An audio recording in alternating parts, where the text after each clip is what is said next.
Hi everyone, welcome to Amana Yoga. My name is Christine. I'm here to teach you how to do Chaturanga. So we've been live streaming classes and doing more videos online so that we can reach more people and reach our students during this pandemic and having to work remotely. One of the downfalls of that is we don't have the direct contact with our students that we like to have, so that we can really check that everybody's doing it correctly and that nobody's doing poses in a way that can lead to injuries. So we are doing a few short videos to help with certain poses in which we see a lot of things done incorrectly. So one of the biggest areas of problems we see with people is with Chaturanga, so low plank, and in particular when people go from high plank to low plank, that's where we see a lot of people putting themselves at risk of injury because they're trying to put too much weight into their shoulders, they're not recruiting the right muscles, so we want to help correct that. And I hope this video will help. So with that being said, if you have any shoulder injuries, this might not be appropriate for you. So watch for sharp shooting pain. Please consult with a health professional, your doctor, some type of physical therapist who can really know what's going on with your shoulder and make sure that it is safe for you. While you're doing it, if you feel sharp shooting pain, please stop immediately, see somebody about it, ice it if you have pain afterwards. So with that being said, let's get started. So we're going to start with plank, regular high plank. The most important thing with plank is that you distribute the weight through the whole body. So you want your fingers spread, and as a rule of thumb, although it's not perfect for everybody, you want your middle finger parallel with the side of your mat and the other finger spread and just gripping the mat with the tips of your fingers.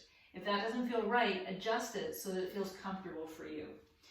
And you have your legs straight and you try to create that straight line from the crown. So what we see a lot is people looking between their hands, and it creates a little more weight on your shoulders and your wrists. So you want to look forward. The other thing is we see people collapsing down. So you don't want to wing out through your shoulder blades. You want to be lifting so that your shoulder blades are broad and your back is fairly level between your shoulder blades, and you're not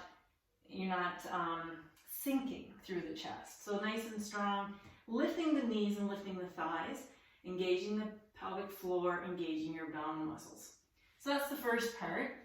And that's just a simple plank. When we do Chaturanga, and that's when we go down from high plank to low plank, the key thing that we want people to do is, first of all, keeping your elbows over your wrists and not letting your shoulders go below your elbows. And then also not taking your arms out to the side. So you want to hug your arms right into your waist, and your arms will be at a 90-degree angle, and your elbows are level with your ribs, or right in tight with your ribs. To do that, you need to come forward. So one way to make sure that your elbows are not falling back is you can use blocks behind your wrists, behind your forearms, so that when you come down, you notice if your elbows are sinking back. So you're looking forward, you let yourself come forward and lower the elbows in line with the wrists. The next thing is to make sure that your shoulders don't go below your elbows.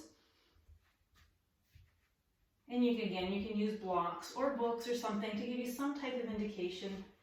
Blocks are actually a little bit too low because you can still get a little bit lower than your elbows through that, but it's still a good indication. So you want to wrists over your elbows, looking forward, coming forward and down without going below your elbows. The other key things while you're doing Chaturanga is the same with plank. Look forward, don't look down, because when you look down, it's just creating the weight of your head, creates a little more pressure on your neck and your shoulders. So just lay out all of your weight between your crown and your heels. Keep your thighs engaged. So as you're lowering, you're lifting your thighs, you're engaging your knees. So again, it's a great way to really distribute the weight through the whole body. And when you get down, you should be a few inches above the floor. One more technique I'll show you. You can use blocks again. I only need one for this. Right about where your hips will come down. Sometimes that's hard to judge. When you come forward, or even your thighs, you should be about 3 or 4 inches off the floor. So my thighs just barely touch the block. And that's a way to make sure, again, that you have the right alignment, that you're not going too low. You're not creating strain on your shoulders, your elbows, your neck, or your body overall. As you do that, it might feel awkward in the beginning, but as you do it, you feel stronger.